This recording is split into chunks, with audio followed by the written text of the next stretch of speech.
The flashbulbs of the paparazzi felt like weapons, and for Marcus Thorne, they were a spotlight. Tonight, at the opulent Grand Astoria ballroom, he was king. He raised a 500-glass champagne flute, his other arm wrapped securely around the waist of his young, glamorous mistress, Serafina. He was about to give a toast. He didn't know that his pregnant wife, Hannah, was watching from the wings. He thought she was at home, crying. He thought she was weak. He thought she was a fool. He was about to learn, in front of the entire world, that the woman he'd dismissed as a simple, quiet wife was the only person who could destroy him. The rain that night was relentless, hammering against the black armored glass of the Bentley. Hannah Thorne, 7 months pregnant, felt each drop like a tiny hammer against her own fragile composure. She wasn't supposed to be here. "Are you certain, Mrs. Thorne?" Her driver, a long-time family employee named Arthur, had asked her, his eyes meeting hers in the rearview mirror. His face was a mask of professional concern, but she knew he'd seen the headlines on page 6, the New York Post, the photos of Marcus and her. "I am Arthur. Please, just to the service entrance. I have my own keycard." Hannah had spent the last 48 hours in a self-imposed prison of silence. The prison was, of course, a 10,000-square-foot penthouse overlooking Central Park, but it had felt like a tomb. 2 days ago, Marcus had finally, casually, dropped the bomb. "It's just not working, Han," he'd said, adjusting his $5,000 Brioni tie in the hallway mirror, not even looking at her. "We're different people. I've met someone." "Met someone," Hannah had replied, her voice hollow, her hand instinctively going to the swell of her belly. "Marcus, I'm carrying your son." "And I'll provide for you, obviously," he'd snapped, impatient. "A very generous settlement. My lawyers will send the papers. Just don't make a scene. It's bad for the brand." Then he'd left. He'd left to prepare for tonight, the Willow Creek Foundation's annual charity gala. His big night. The night he was to be honored as Philanthropist of the Year for his company, Thorne Industries, pledging a record-breaking and very public $5 million donation. Hannah had seen the invitation. It listed her as his spouse, but she'd also seen the text messages on his unlocked iPad, the messages from SS, Serafina Sinclair, his impossibly chic new VP of marketing. SS. "Is she going to be there?" Marcus. "No, she's indisposed. Tonight is for us, my star, our official coming out." SS. "Can't wait to stand by my man, wearing the red dress, the one you love." Hannah's hand tightened on the simple, pearl-encrusted clutch in her lap. The dress she wore wasn't couture. It was a simple, elegant, dark navy maternity dress from Seraphine. She wanted to blend in. She wanted to be wallpaper. For now. The Bentley slid to a stop at the cavernous, concrete service entrance of the Grand Astoria. She was invisible. The media, the real guests, were all 300 feet away at the grand crimson-carpeted entrance, fighting for air under a sea of black umbrellas and flashing cameras. "Mrs. Thorne," Arthur said, turning, "whatever you're planning, be careful. He's not the man your father introduced you to." "I know, Arthur," she whispered, the cold reality of it sinking in. "He's not. But neither am I the woman he thinks I am." She stepped out of the car, took a deep breath that was more of a shiver, and swiped a black, unmarked keycard against a steel door. The lock clicked open with a heavy, final-sounding thud. She was in. She walked past the clattering industrial kitchens, the steamy laundry rooms, the employees who nodded at her with a strange, knowing respect. They didn't see Mrs. Thorne, the billionaire's wife. They saw Ms. Keller, and Ms. Keller owned the building. That, however, was only the smallest, most insignificant of her secrets. The celestial ballroom at the Grand Astoria was a masterpiece of Gilded Age arrogance. 24-carat gold leaf climbed the vaulted ceilings, and crystal chandeliers the size of small cars dripped light onto the sea of New York's elite. The air was thick with the scent of Joe Malone peony and blush suede, and the murmur of 1,000 conversations. Hannah found the private viewing balcony, a small, shadowed alcove reserved for the venue's owners, hidden behind a velvet curtain. From here, she could see everything, and she saw him. Marcus Thorne was holding court. He was magnificent, she had to admit, in a $20,000 Tom Ford tuxedo. He was laughing, a deep, booming laugh that always made people turn and look. He was the sun, and everyone else was a planet, desperate to be caught in his orbit. And there, attached to his arm, was the comet. Serafina Sinclair, in a Valentino red dress so bright it was almost violent. It was cut impossibly low, clinging to a body that had never felt the discomfort of a third trimester pregnancy. She was beautiful, sharp, and glistening with diamonds. Diamonds Hannah recognized from a recent Van Cleef & Arpels insurance appraisal for her own missing jewelry. Hannah watched them. She watched her husband, the father of her unborn child, kiss his mistress on the temple. She watched him introduce Serafina to Mayor Thompson, to the elderly Atherton family, to the tech mogul James Prescott. He wasn't hiding. He was boasting. The gala's host, the polished CNN anchor, Richard Davies, took the stage. "Welcome, welcome," Davies boomed. "Thank you all for coming out to support the incredible work of the Willow Creek Foundation, helping thousands of underprivileged children across the country." Hannah's hand went to her stomach. Her children. She knew every one of their stories. The foundation was her life's work.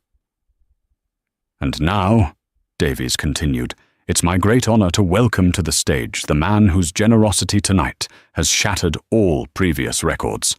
The chairman and CEO of Thorne Industries, Mr. Marcus Thorne."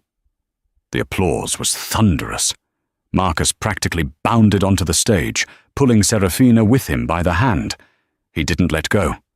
The room, which had been buzzing, fell into a confused, shocked silence. A wife, even a pregnant one, could be ignored. A mistress, on stage, at the biggest charity event of the year? This was a declaration of war. Marcus, oblivious or simply uncaring, took the microphone. "Thank you, Richard. Thank you all." He smiled, a wide, predatory grin that Hannah used to find charming. "It's true, Thorne Industries is pledging $5 million tonight." More applause. But charity, true charity. It begins at home. It begins with truth, with cutting away the things that no longer serve you and embracing the future. Hannah's blood ran cold. "He was not, for too long," Marcus continued, his voice dropping into a sincere, rehearsed tone. "I've been living, not my authentic life." He turned and looked directly at Serafina.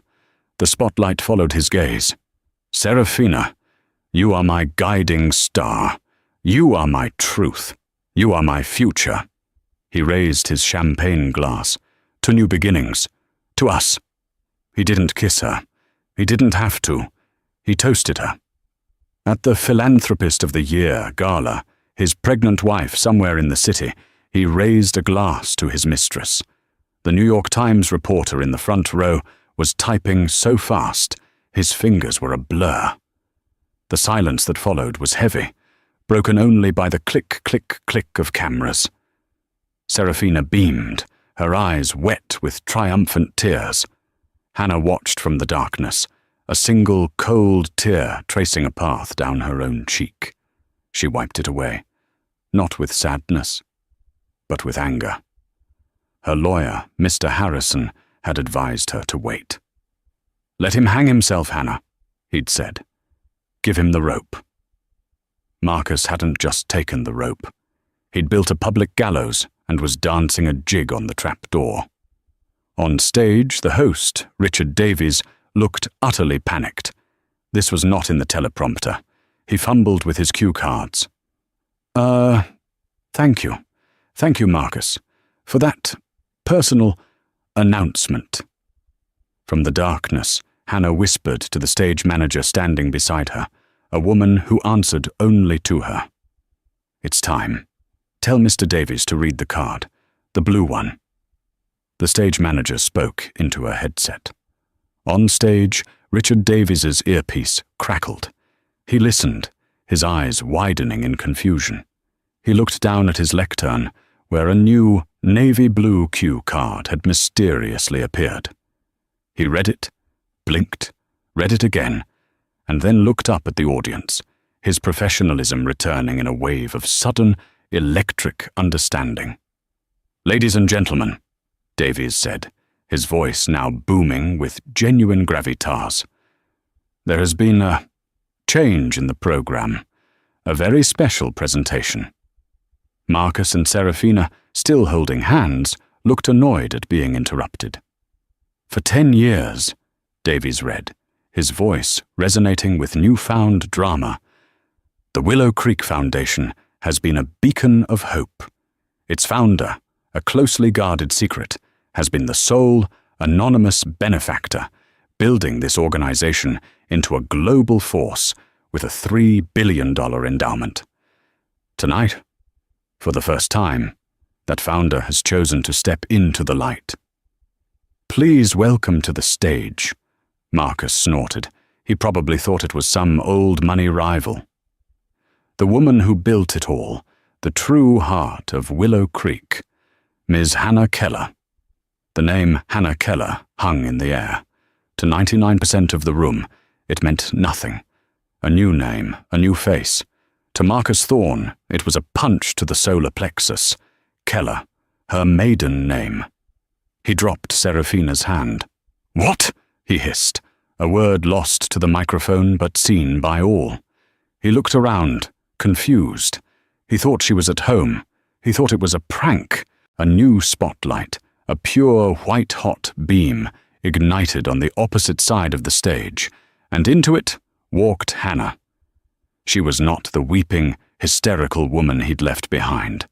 The simple navy dress, which would have looked drab at a table, looked like a uniform of command on stage. Her hair was pulled back in a severe, elegant chignon. Her pregnancy was not a vulnerability. It was a statement. She looked, in a word, regal. The ballroom was so quiet. The shush of her simple Manolo Blahnik flats on the stage floor was the only sound. She didn't look at Marcus. She didn't look at Serafina, whose face had gone from triumphant to a pale, confused mask of horror. Hannah walked directly to Richard Davies, who looked at her as if she were a celestial being, and took the microphone from his hand. She nodded. "Thank you, Richard. You can go. I'll take it from here." Richard Davies, a man who had interviewed presidents and kings, simply nodded and walked off the stage, leaving the three of them, husband, wife, and mistress, under the hot gaze of 1,000 eyes. Hannah turned, and for the first time faced the room. Her gaze was calm, steady, and utterly cold. "Good evening," she said. Her voice was clear. Not a tremor. It was the voice of a CEO, not a victim. "My name is Hannah Keller, and for 10 years I have been the founder and the sole funding source of the Willow Creek Foundation." A ripple of audible gasps. A woman. This young. The whispers started instantly. The Keller name was old, but it was associated with modest, old-world academia, not a $3 billion secret endowment. "I started this foundation with the inheritance left to me by my grandfather, Martin Keller," she continued, her eyes sweeping the room, landing on the Forbes reporter, the Wall Street Journal editor. He was not, as many were led to believe, a simple literature professor. He was a silent partner in the dawn of the tech age. He believed in two things: the power of knowledge and the poison of public ego. She finally, slowly, turned her head. Her eyes locked on Marcus. My husband, Marcus Thorne, is a man of great public ego. The air cracked. This was no longer a speech. It was a reckoning. He loves to put his name on things, Hannah continued, her voice dangerously soft. Buildings, press releases, and, as we've all just seen, his employees. Serafina Sinclair flinched as if struck. She was frozen, a beautiful statue of scarlet and shame. Marcus, Hannah said, addressing him directly. The entire ballroom, and the world now watching on a dozen live streams, vanished. It was just the two of them. You just pledged $5 million, a generous tax write-off. My foundation thanks you. She paused. I do have one small question, however. A matter of logistics, you could say. She took a small step toward him. He, in turn, took an involuntary step back. How exactly were you planning to pay for it? Marcus's face, which had been pale with confusion, was now flushing a deep, angry crimson. "Hannah, what is this?" he blustered, trying to laugh it off. He reached for the microphone, but she turned her shoulder, a simple, powerful movement that denied him. "You're confused, darling. The pregnancy, it's making you hysterical. Let's get you home." He was trying to paint her as unstable. The oldest trick in the book. "I'm not confused, Marcus," she said, her voice amplified by the speakers, echoing off the gold leaf ceiling. "I am, however, in possession of the quarterly report from Thorne Industries, the one your CFO, Mr. Barrett, was supposed to give you tomorrow." Marcus froze. The CFO's report was bleak. It was catastrophic. "I know," she said, answering his unasked question, "that Thorne Industries is leveraged to the hilt. I know that the Thorne Tower project in Dubai is a $2 billion hole. I know that you have been, for the last 6 months, propping up your company's stock by, let's call it, creatively remortgaging assets you believed to be jointly held." "That's a lie," Marcus roared, finally finding his voice. "Security.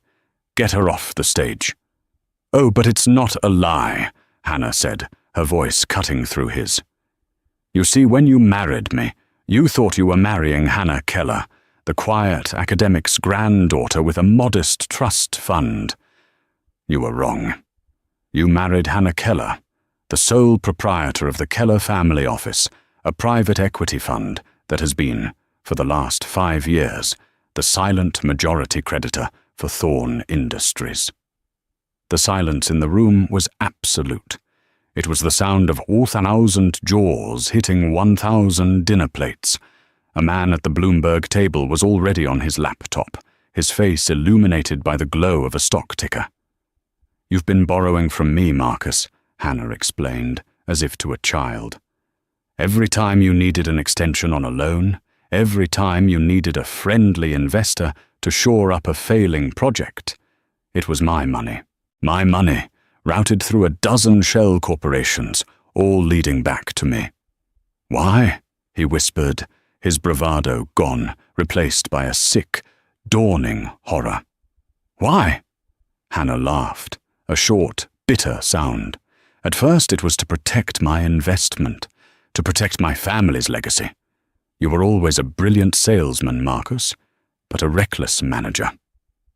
I was cleaning up your messes in secret. I was saving you from yourself." She put her hand on her belly. "I was doing it for him, for our family." Her eyes hardened.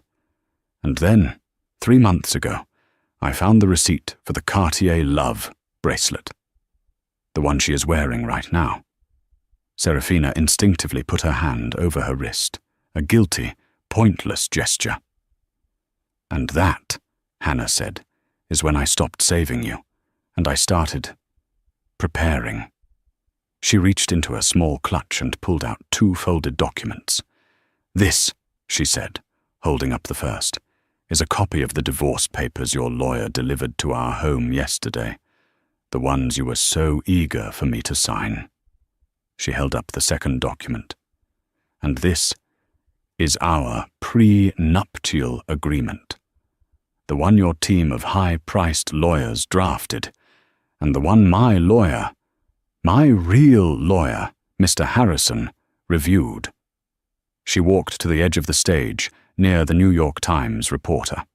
"My husband's lawyers insisted on a very detailed infidelity clause. A quaint, old-fashioned idea. But seeing as my grandfather's fortune was the entire basis for our joint finances, my lawyer insisted on a small addendum. We called it the Corporate Morality Clause. Section 5, subsection 2A. She knew it by heart. It states, she projected, that if the husband, that's you, Marcus, engages in any action, public or private, that constitutes gross malfeasance, personal or financial, or that brings public shame and disrepute to the family name or its holdings, all shared assets, all jointly funded projects, and all lines of credit extended from the Keller family office are to be immediately called in. She looked back at Marcus, a chillingly calm smile on her face. "Marcus, when you stood on this stage, at my foundation's gala, and publicly toasted your mistress, you didn't just end our marriage, you triggered Section 5, subsection 2A. The thud was the sound of Seraphina Sinclair's Yves Saint Laurent clutch hitting the floor. Her face was the color of unbaked dough. Marcus was shaking his head, a jerky, desperate motion. No, that's not legal. You can't. A prenup, that's for houses, for art, not the company." "Oh, Marcus," Hannah said, pityingly. "You never read the fine print, did you? You left that to your subordinates. You were too busy being the visionary." "Well, I read the fine print, and my money wasn't just in your company. My money is your company." She turned back to the audience, who were watching this financial execution with a mix of horror and glee. Let's see. She checked the Rolex on her wrist, a simple, steel-band Oyster Perpetual, a gift from her grandfather. "As of 9:32 p.m., the moment you raised that glass to Ms. Sinclair, the call-in was executed. A preset algorithm, really. All it needed was my signal." She held up her phone, which she'd been holding in her left hand. A simple text message. The word was truth, sent to my legal team and my board of directors, who were all watching this live stream from an emergency meeting I convened this afternoon. In the front row, the Bloomberg reporter suddenly gasped and started typing furiously. "The ticker! Oh my God, the ticker!" A tech mogul at a nearby table, James Prescott, pulled up the Thorn Industries, THR, after-hours market on his phone. He held it up. The stock, which had closed at $250 a share, was now in a free fall, showing trades at $90, $50, $12. "The banks have been notified, Marcus," Hannah said, her voice like ice. "Your credit lines, the ones you were using to make payroll next week, they're frozen. The assets you leveraged, they've been seized. The $2 billion Dubai project, it's now the property of the Keller family office, to be liquidated and the proceeds given to this foundation. My company, my father's company." Marcus was breathing hard, his face purple. You've stolen it." "No," Hannah corrected him. "I haven't stolen it. I've reclaimed it. You built an empire on my foundation, and when you proved yourself morally and financially bankrupt, I took my foundation back." She paused, letting the weight of the word settle. "Thorn Industries, as of 9:32 p.m., is effectively insolvent. The board, my board, has already voted. You, Marcus, have been removed as CEO and chairman, effective immediately." This was the killing blow. He wasn't just ruined. He was fired. You're lying!" he screamed, lunging for her, for the microphone, for anything. He was stopped by two men. They hadn't been there a moment before. They were large, wearing immaculate dark Savile Row suits. They were not Gala security. They were Hannah's private detail. Mr. Thorne, the first one, a man with a distinct British accent named Mr. Fields, said calmly, "You are trespassing on private property." "This is my Gala," Marcus roared, struggling against their iron grip. "No, sir," Mr. Fields corrected him. "As Ms. Keller stated, she owns the building, and the board of the Willow Creek Foundation, which she also controls, has asked that you be removed." "Hannah," he pleaded, his voice finally breaking, the fury replaced with pure, pathetic terror. "Hannah, baby, please. Think about our son. Think about us. We can fix this. She means nothing to me. She was just fun. A mistake." Serafina Sinclair, who had been slinking towards the exit, stopped. She looked back at the man who had called her his guiding star 10 minutes ago, and her beautiful face contorted into a mask of pure, unadulterated loathing. She picked up her clutch, turned, and, with as much dignity as she could muster, ran. She didn't even stop when her Louboutin heel caught on the carpet and snapped, sending her sprawling. She kicked off the remaining shoe and fled, barefoot, from the ballroom. One problem was solved. Now, only the main one remained. Hannah looked at her husband, the man she had once loved, the man who was now being held, pathetic and sweating, in front of the world he had tried so hard to impress. "I am thinking about my son, Marcus," she said, her voice quiet but carrying in the vast, silent room.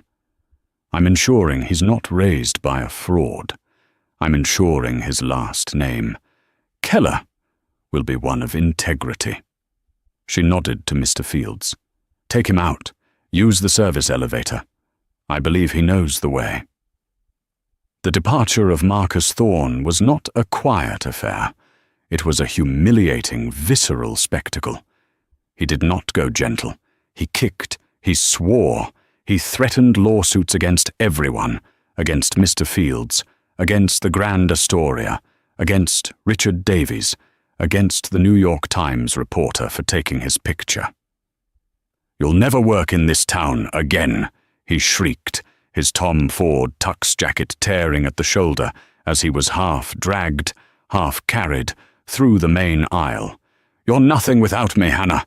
You're a weak, pregnant—" The doors of the ballroom slammed shut, cutting off his final, desperate insult. The silence that returned was even more profound than before. 1,000 of New York's wealthiest and most powerful people had just witnessed a corporate execution and a public crucifixion, all before the dessert course. Hannah Keller, stood alone on the stage. She was breathing heavily, the adrenaline of the past hour finally catching up with her. Her hand was pressed against her stomach, as if to shield her son from the toxic fallout of his father's implosion. For a second, the room just stared.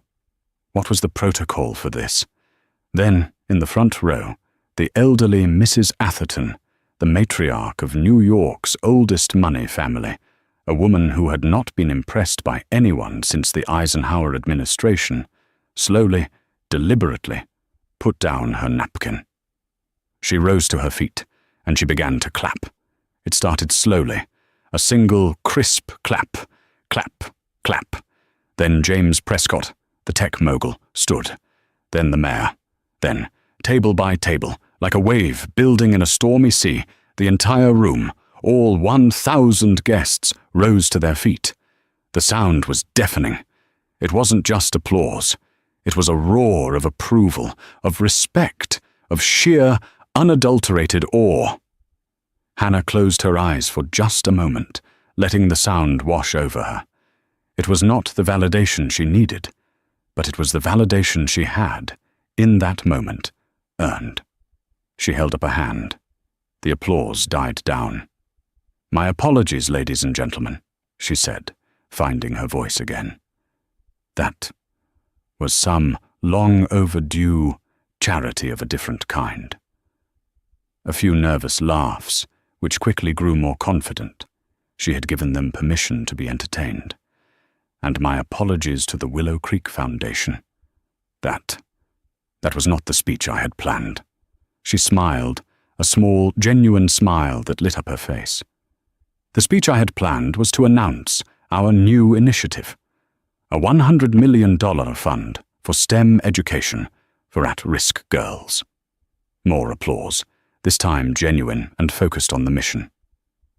"I see now," she continued, "that my planned fundraising goal for tonight was, perhaps, a little modest." She looked at the Bloomberg reporter, who was still typing. "Thorn Industries as an entity is toxic, but its assets, its holdings, its real estate, its patents are quite valuable. Once liquidated, I estimate the net proceeds to the Willow Creek Foundation. Its new owner will be substantial." She looked back at the room, her composure absolute. "So, I am pleased to announce that the $100 million initiative is, as of tonight, fully funded. By my ex-husband." The room erupted. People were laughing, cheering, and toasting her. She had just turned the ugliest public divorce in New York history into the single greatest philanthropic donation of the decade. "Now," she said, her voice business-like again, "we were in the middle of a fundraiser. The item up for auction was a 1-week stay at a villa in Tuscany." She paused, and a wicked, triumphant glint appeared in her eye. Let's sweeten the pot. We'll scrap the villa. The next auction item is a 1-week, all-expenses-paid trip on my 200-foot yacht, the Serene. It was formerly named the Serafina. I'm having it rechristened tomorrow." The laughter that followed was a release, a celebration. Hannah Keller had not just survived. She had won. She had taken her power back, defended her child, secured her life's work, and done it all without raising her voice, all while wearing a navy blue maternity dress. She picked up the gavel. "Let's start the bidding at $250,000, shall we?" The aftermath of Marcus Thorne's detonation was not silence. It was a vacuum, and every guest in the celestial ballroom was fighting to fill it, not with air, but with whispers. The 1,000 most powerful people in New York had just witnessed a public execution, and the executioner was still on stage, 7 months pregnant, holding an auction gavel. Hannah Keller, however, did not wait for the shock to curdle into awkwardness. She was in control. "Now," she said, her voice a warm, inviting contralto that belied the ice-9 she had just injected into her husband's life. "We have a foundation to fund. Mr. Davies, if you'd be so kind as to return." Richard Davies, the CNN anchor, who had been watching from the wings with his jaw somewhere near the floor, practically sprinted back to the lectern. His entire professional demeanor changed. He was no longer humoring a billionaire's wife. He was standing in the presence of a monarch. "Miss Keller," he said, his voice rich with a new, profound respect. "The stage is yours. Always." "Thank you, Richard." She gave him a gracious nod, a queen to her courtier. "Now that yacht, the Serene. I was just informed by my team that the winning bidder will also receive a non-negotiable interior design consultation. As you can imagine, the previous decor was, shall we say, tacky." The room erupted. It was a cathartic, thunderous laugh. She hadn't just beaten her enemies, she was roasting them. She had given them all permission to move on, to be entertained, to join her on the winning side. "Let's start the bidding at $250,000, Richard boomed. A hand shot up at the tech table. It was James Prescott, the boy genius mogul who had been watching the stock ticker. "500,000, he yelled, not even waiting for a paddle. Another voice from an older, steel industry family. 700, 1 million. This from the Duchess of Arvington, who had flown in from London and adored good drama even more than good charity. 2 million, a calm voice said from the front. It was James Prescott again. He wasn't bidding on a vacation. He was paying tribute. He stood up, a wiry man in a $15,000 Keaton suit that looked like it was slept in, and he raised his glass, not to the auctioneer, but directly to Hannah. Hannah met his gaze. She nodded, a subtle, respectful acknowledgement. Peer to peer. "Sold," Richard Davies slammed the gavel. "To Mr. James Prescott for $2.2 million after a spirited, final offer." The gala continued, but the atmosphere was fundamentally altered. It was no longer a stodgy social obligation. It was the hottest ticket in history. The remaining auction items, a Picasso sketch, a walk-on role in a Netflix blockbuster, sold for triple their estimates. People were not just donating. They were investing in Hannah Keller's new world order. As the dessert course was cleared, Hannah knew her work here was done. She slipped away from the main stage, her private detail, Mr. Fields and his partner, materializing from the shadows to form a silent, immovable perimeter. She was not, however, allowed to leave a pariah. "Ms. Keller." The voice was dry, like old paper, but carried the weight of generations. Hannah turned. It was Mrs. Atherton, the 85-year-old matriarch of the Atherton banking dynasty. She was the one who had started the standing ovation, a woman so powerful she had never in her life needed to raise her voice. "Mrs. Atherton," Hannah said respectfully, inclining her head. "I hope the evening wasn't too disruptive." The old woman's eyes, a pale, piercing blue, scanned Hannah's face. She saw no hysteria, no pregnancy-fueled emotion. She saw control. She saw strategy. She saw, in fact, a younger version of herself. "Disruptive?" Mrs. Atherton said, a tiny, rare smile touching her lips. "My dear, I've been coming to this gala for 40 years. It's the first one that hasn't been unutterably boring." She reached out a delicate, blue-veined hand, and to the astonishment of everyone watching, patted Hannah's arm. "You did what was necessary. Never apologize for protecting the family. Or in this case," she glanced at Hannah's stomach, "the dynasty." "Thank you, Mrs. Atherton," Hannah whispered. "No, thank you. You've reminded these new money buffoons," she said, with a dismissive wave at the room in general, "that breeding has nothing to do with money and everything to do with spine." She turned. "I shall be doubling my standard donation to Willow Creek. Good night, Miss Keller." That, Hannah knew, was the true victory. The legal and financial battles were won by logic. The social war, the one that determined her future in this city, had just been won by character. She continued her exit. As she reached the grand lobby, she was met by James Prescott, who had been waiting for her. "Ms. Keller," he said, his eyes electric with ideas. "James Prescott. We haven't been formally introduced. Mr. Prescott, a pleasure, and thank you for your profound generosity. Forget the yacht, that was—" he waved it off. "A ticket. I just got off the phone with my people. The after-hours trading on Thorn Industries. Or what's left of it. It's a bloodbath. Your algorithm that triggered the call-in. It was a scalpel, Ms. Keller, a work of art. You didn't just seize the assets. You decapitated the entire C-suite stock options in one move. Brilliant. It was a necessary contingency, Mr. Prescott." "Hannah," he said, dropping the formality, "don't Mr. Prescott me. What you did in there, people are going to call it revenge. It wasn't. It was a takeover.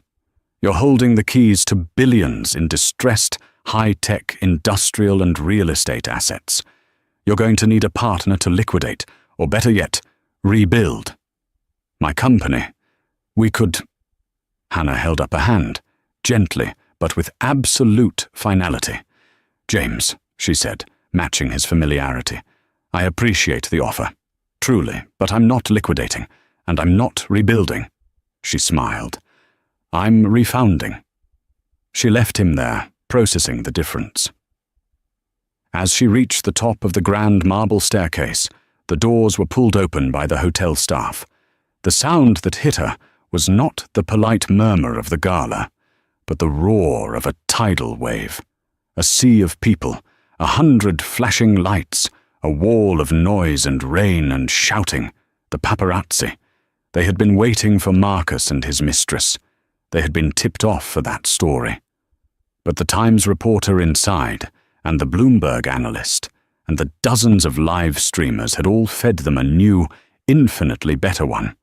"Hannah, Hannah, is it true? Did you fire your husband?" "Miss Keller, our sources say you've seized the company. Is it true?" "Over here, look over here. How long did you plan this? Who are you wearing?" The last question made her almost laugh. Mr. Fields and the other guard flanked her, their bodies a human shield. "Keep moving, Mum," Fields murmured, his hand on her back. But Hannah stopped. She stopped 1/3 of the way down the grand staircase, a trick of public relations she'd learned from watching women far more famous than she. She was high enough to be seen, her navy blue dress a stark, commanding silhouette against the Gilded Age gold. She was not running. She was not hiding. She turned her head slightly, offering her profile to the sea of cameras. She did not smile. She looked serene, strong, and in control. She was giving them their picture, the picture that would be on the front page of the Wall Street Journal, the New York Times, and Page 6, the one that would define the narrative. The woman who toppled an empire. After a 5-second pause, an eternity that guaranteed her the cover, she continued her descent. Arthur was waiting with the Bentley, the door open, the engine humming. She slipped inside, the heavy, armor-plated door closing with a soft, satisfying thud. The world went silent. "Home, Ms. Keller?" Arthur asked, his eyes meeting hers in the mirror, a new, deep respect in them. "Home, Arthur." "Thank you." The car pulled away from the curb, a black, silent shark gliding through a sea of flashing lights. As they turned onto Park Avenue, Hannah's phone, which she'd set to Do Not Disturb, lit up with a single, preset alert. It wasn't a text, it was a news flash from Bloomberg Terminal. Flash: Thorn Industries, THR, plunges to $0 in after-hours trading. All credit lines frozen. CEO Marcus Thorn removed by board. Sources confirm, majority creditor. Keller Family Office seizes all assets. Board appoints Hannah Keller as interim trustee. Developing. Hannah read it, then read it again. Interim trustee. Her lawyer, Mr. Harrison, was not just good. He was a poet. She leaned her head back against the soft Connolly leather. The adrenaline, which had been coursing through her veins like rocket fuel, finally began to recede. It left behind a vast, cold, and strangely peaceful emptiness. She hadn't cried. She hadn't screamed. She had simply acted. But now, in the dark, safe cocoon of the car, she placed a hand on the hard swell of her stomach. And for the first time, a single hot tear traced a path down her cheek. It wasn't a tear of sadness or even relief. It was a tear of cost. She had saved her child, but she had been forced to eviscerate his father to do it. "It's over," she whispered to the unborn child. "It's all over. I'm here, and I'm not going anywhere." Meanwhile, Marcus Thorne had been dragged through the service corridors, a maze of concrete and steel, his threats and pleas echoing uselessly off the tile. "You're finished!" he shrieked at Mr. Fields, his face a mask of purple-red fury. "I'll have your job. I'll have all your jobs. I'll buy this building just to fire that doorman." Mr. Fields, a man who had served in the British SAS, remained utterly impassive. "As Miss Keller owns the building, sir, I find that unlikely." They reached the service bay, a damp, foul-smelling alley where a single yellow light cut through the rain. With a final, unceremonious shove, Marcus was ejected from the building.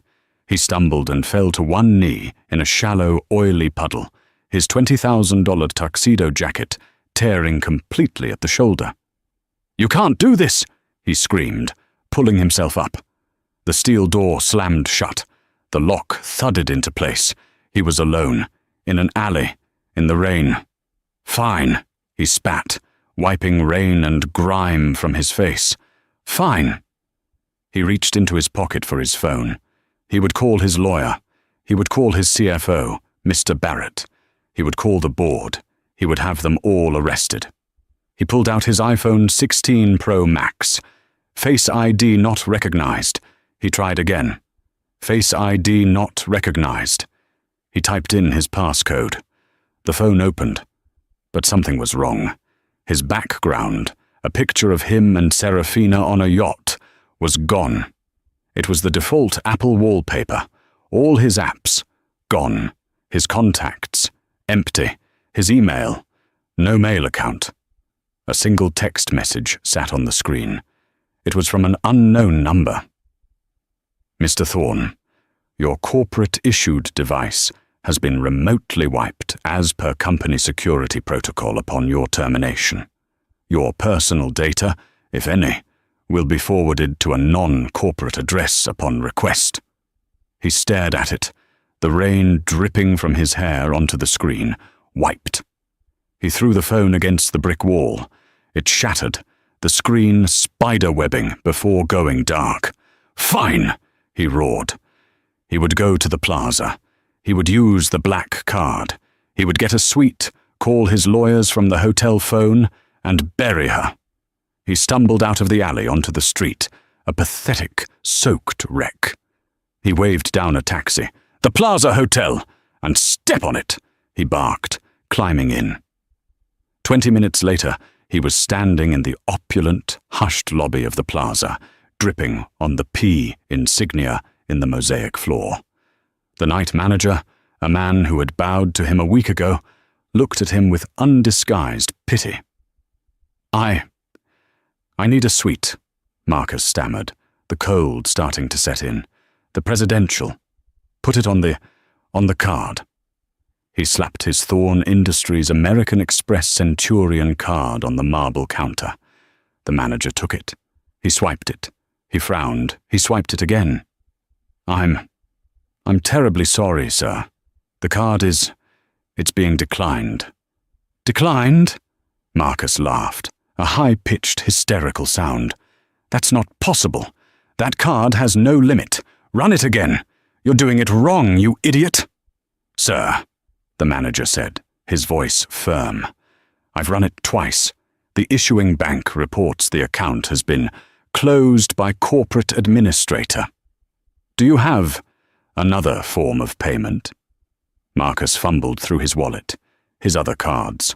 All Thorne Industries corporate, all closed. He found a single $100 bill. He had taken it for tipping the valet a lifetime ago. He was a billionaire with $100 in his pocket. And a torn tuxedo. He was nothing. Across town. Serafina Sinclair had run. She had run barefoot, her Louboutin heels abandoned on the ballroom carpet, her red Valentino dress hiked up to her knees. She flagged a taxi, her mind a blank, white-hot panic. He said I was a mistake. He called me fun. She didn't go to Marcus's penthouse. She went to her apartment, a sleek, glass-walled condo overlooking the Hudson, a corporate apartment provided by Thorne Industries. She burst through the door, her plan already forming. She was a survivor. Marcus was a liability. He was finished. But she wasn't. She grabbed a Louis Vuitton duffel. She wasn't packing clothes. She went to her safe. She pulled out the jewelry, the Van Cleef and Arpels necklace, the Cartier bracelet Hannah had mentioned, a Patek Philippe watch, another, cash, stacks of it, the emergency fund Marcus had given her. She would be on a plane to Dubai or Monaco before the sun came up. She knew people. She would be fine. She was just zipping the duffel when her doorbell rang. A sharp, insistent ding-dong. It wouldn't be Marcus. He'd be in jail or a psych ward. It must be the doorman, wondering about the noise. She opened the door. It was Mr. Fields, Hannah's head of security, and beside him, a woman in a severe black St. John suit with a tablet in her hand. "Miss Sinclair," the woman in the suit said, her voice devoid of all emotion. "My name is Julia Marks.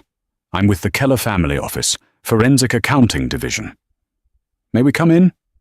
You can't. This is my apartment," Serafina stammered. "Actually, no," Ms. Marks said, stepping past her, her eyes already scanning the room. "The lease is held by a Thorne Industries shell, which is now an asset of the Keller office. We are here to, as your doorman put it, take inventory. Please put the bag down." Serafina clutched the duffel. These are gifts. They're mine." Ms. Marks tapped on her tablet. A high-resolution photo of the Van Cleef necklace appeared.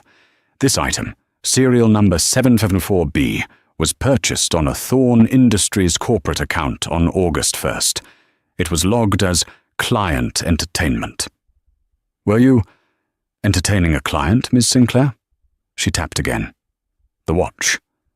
Logged as a signing bonus.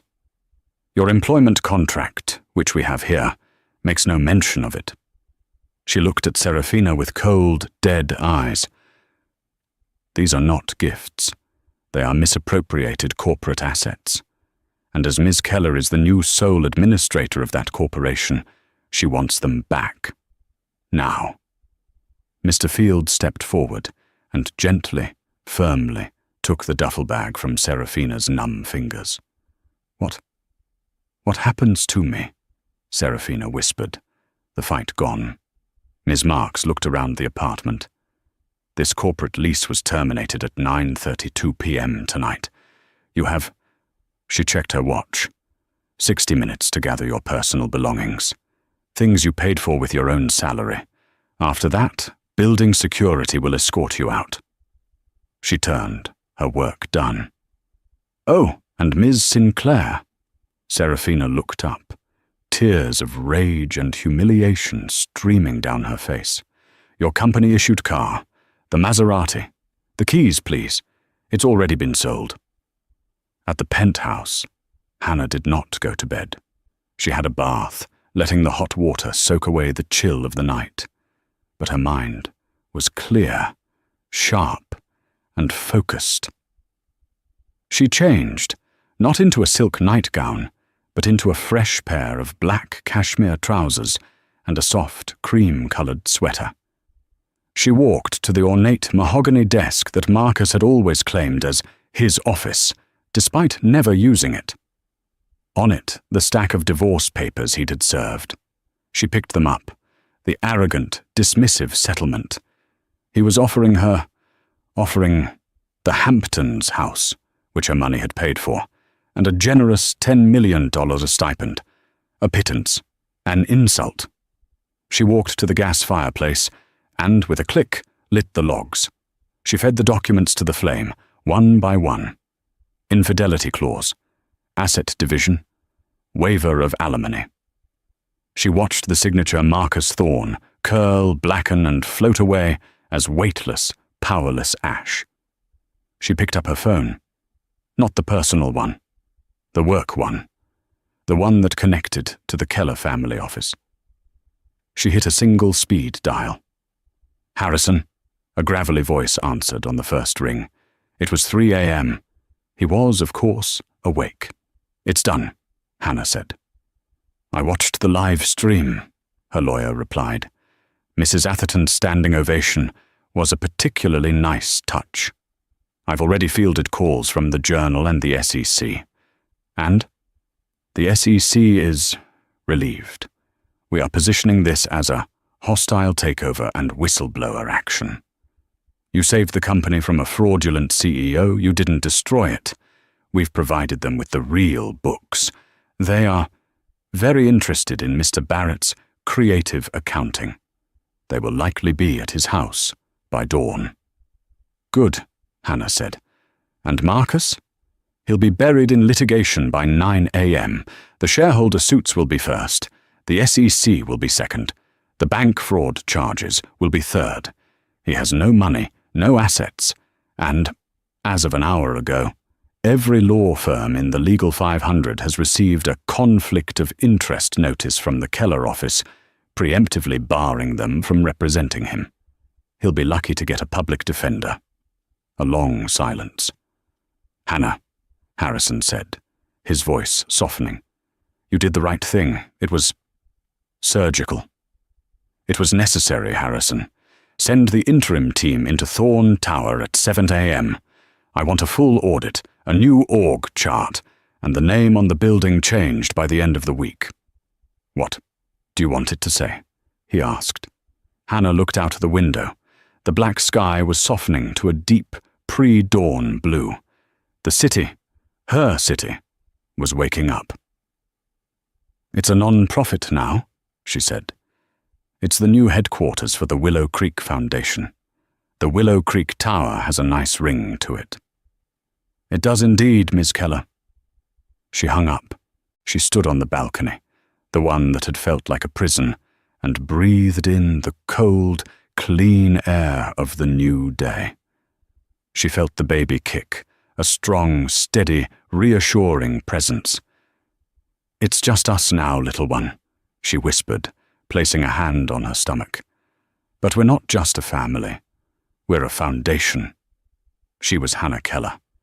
She was the billionaire, and she was, finally, free. And so, Hannah Keller proved that the quietest person in the room is often the most powerful. She didn't just get revenge, she got justice.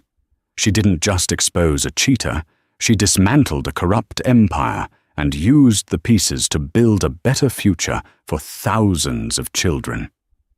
This story is a powerful reminder that you should never, ever underestimate a person who has something to protect, whether it's a foundation, a future, or the unborn child in their arms. The world dismissed her as a billionaire's pregnant wife, but she took the stage and revealed herself for who she truly was, the billionaire. What did you think of Hannah's ultimate power move? What would you have done in her position? Let me know your thoughts in the comments below.